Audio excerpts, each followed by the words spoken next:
آیا یک جمله از بهلول دانا می تواند زندگی مشترک را از میدان جنگ به خانه عشق تبدیل کند؟ پاسخ این سوال شما را شگفت زده می کند. روزی زنی نزد بهلول آمد و چادرش خاکی بود و نگاهش خسته، اما درون چشمهایش آتشی از حرفهای ناگفته می درخشید. گفت بهلول دانا، آمدم با تو مشورت کنم. بهلول گفت اگر برای مشورت آمده ای بفرما، اگر برای تایید آمده ای برو. من آینه ام، نه باد بزن. زن نشست و گفت از شوهرم به تنگ آمده ام. مردی است خشن و کم حرف، همیشه طلبکار، نه نرمی دارد و نه تشکر بلد است. 1000 بار گفتم عوض شو مرد، درست رفتار کن، اما انگار نه انگار. بهلول کمی خاک روی آستینش را تکان داد و لبخندی زد و گفت تو خودت را عوض کرده ای؟ زن ابروهایش را بالا انداخت و گفت من که زنم و غذا میپزم، بچه بزرگ میکنم و با همه بدخلقی هایش میسازم.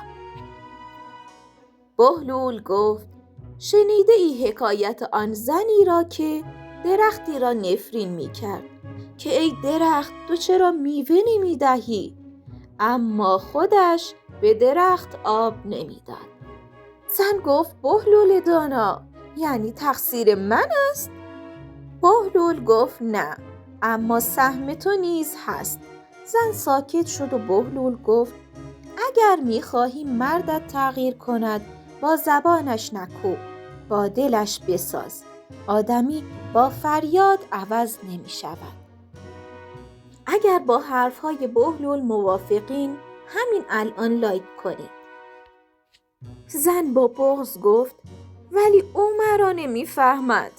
بهلول گفت زن اگر منتظر باشد که مرد بفهمد، شاید هیچ وقت نفهمد، اما اگر زن بفهمد، مرد بالاخره میفهمد.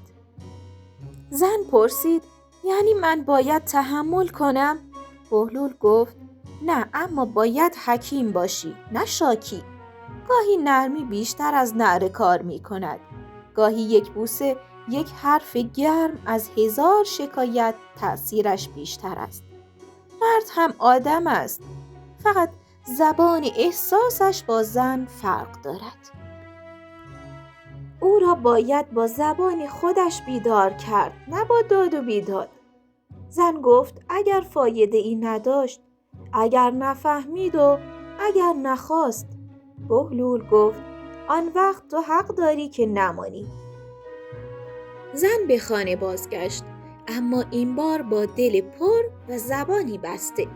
او دیگر مثل قبل شکایت نمی کرد، اما همچنان از مردش سردی می دید. مردش همان مرد بود، یا شاید فقط هنوز ندیده بود که زن دیگر همان زن قرقرو نیست. یک شب زن سر سفره بعد از سکوت طولانی گفت امروز برایت غذای مورد علاقت را پختم. یادت هست آن قدیم ها هر بار که میخوردی لبخند میزدی؟ مرد بدون نگاه کردن گفت آری، ولی دیگر آن روزها گذشته. زن چیزی نگفت. روزی مرد بی هوا به خانه آمد و زنش را دید که در حیاط نشسته و با دخترشان آرام صحبت می کند. صدایشان لطیف بود، پر از مهر و بی هیچ گله‌ای. دختر از مادر پرسید مادر، چرا آنقدر با پدر مهربانی وقتی که او همیشه اخمالوست؟ زن لبخندی زد و گفت چون من فقط به امروزش نگاه نمی کنم، به خاطره هایم نگاه می کنم. شاید به روزهایی که دوباره قرار است لبخند بزند.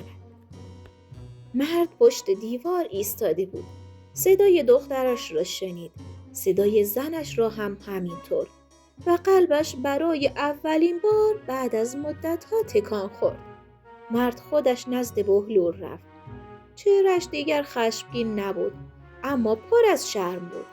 به بهلول گفت ای بهلول، زن زمانی داشتم که فکر می کردم تمام شده، اما حالا فهمیدم او زنده تر از من است.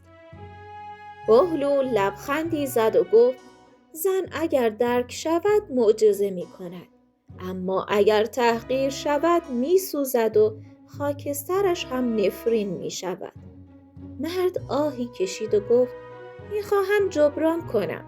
بهلول گفت پس با نرمی شروع کن، نه با هدیه، نه با عذرخواهی کردن، فقط با نگاه و با گوش دادن.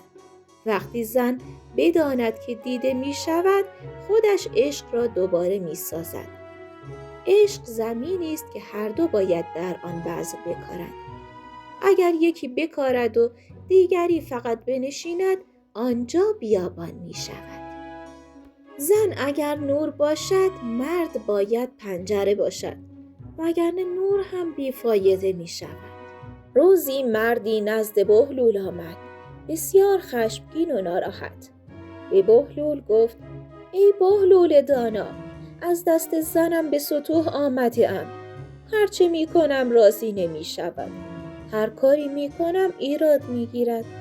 گفتم شاید تو راهی بدانی، نصیحتی کنی، چیزی بگویی.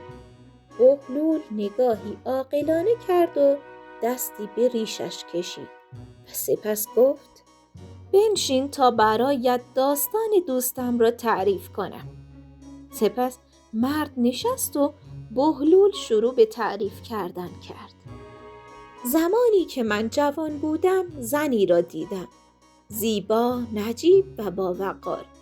او را به همسری برگزیدم، اما پس از چندی فهمیدم که خام بودم، چون من به دنبال زن کامل می گشتم، ولی زن من هم انسان است و کامل نیست. روزها گذشت. گاهی شاد بودم، گاهی خسته. گاهی زنم را می ستودم و گاهی شکوه می کردم. اما فهمیدم اشکال از او نیست و از چشمان من است. مرد با تعجب گفت مگر چه دیده بود؟ بهلول گفت آن مرد روزی به بازار رفته بود. مردی را دیده بود که داشت با همسرش نان خشک می‌خورد و هر دو می‌خندیدند.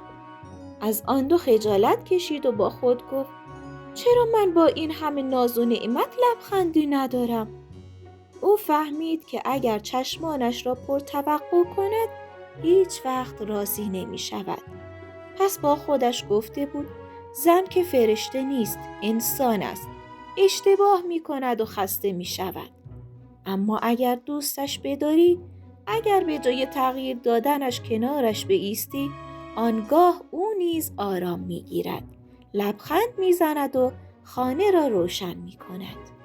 بهلول خندید و گفت زن اگر دیده شود، اگر شنیده شود گل می شود، اما اگر فقط قضاوت شود خار می شود. زن یا شوهر کامل وجود ندارد. ازدواج تمرینی برای صبر و درک متقابل است. خوشبختی در توقع پایین و محبت زیاد است. با ایراد گرفتن کسی بهتر نمی شود، اما با محبت خیلی چیزها ممکن است. مرد گفت ای بهلول، اما بگو اگر زنی واقعا زبان دراز باشد، اگر هر روز بهانه گیری کند، چه باید کرد؟ بهلول خندید و گفت ای مرد، آیا چنان که مردان عیب زنان را می‌بینند خود را نیز در آینه دیدند؟ تا بگو آیا زن زبان دراز است یا مردان گوششان تنگ است؟ بهلول گفت مرد باید چون درخت محکم باشد، اما سایه‌دار، نه اینکه با حرف زن بلرزد و نه آنکه به تندی شاخ بزند. گوش کن، بفهم و اگر لازم بود پاسخ بده، اما نه با خشم بلکه با عقل. مرد با دلی پر از فکر و سری پر از سؤال راهی خانه شد. هنوز گام‌هایش سنگین بود، اما دیگر نه از خشم بلکه از اندیشه. وقتی به خانه رسید برای نخستین بار مکث کرد. نگاهی به در انداخت و با خود گفت اینجا خانه من است یا میدان جنگ؟ در را گشود. صدای همسرش از آشپزخانه بلند بود. باز هم دیر آمدی؟ همیشه باید منتظرت بمانم مرد حسابی. این مرد اگر مرد دیروز بود بلافاصله پاسخ تندی میداد، اما این بار سکوت کرد. رفت و کفش‌هایش را آرام درآورد و به آشپزخانه رفت. رو به همسرش کرد و گفت تو راست میگویی. من باید خبر میدادم و زودتر می آمدم. گرسنه هستی؟ زن که انتظار چنین پاسخی را نداشت جا خورد و گفت فقط منتظر بودم مثل همیشه. مرد لبخندی زد و سفره را با دستان خودش انداخت. نان را برید و لیوان آب را برای زن آورد و گفت امروز بهلول را دیدم. زن با تعجب گفت بهلول؟ همان که دیوانه است؟ مرد گفت اگر او دیوانه است پس ما چه هستیم؟ مرد رو به زنش کرد و گفت بگذار نه من رئیس خانه باشم نه تو قربانی خانه. بگذار شریک باشیم در خستگی و در شادی و در روزمرگی ها. زن با خوشحالی گفت برای این سالها منتظر بودم. بهلول همیشه حرفی داره که زندگی رو تغییر میده. ادامه داستان‌ها رو با سابسکرایب کردن دنبال کن.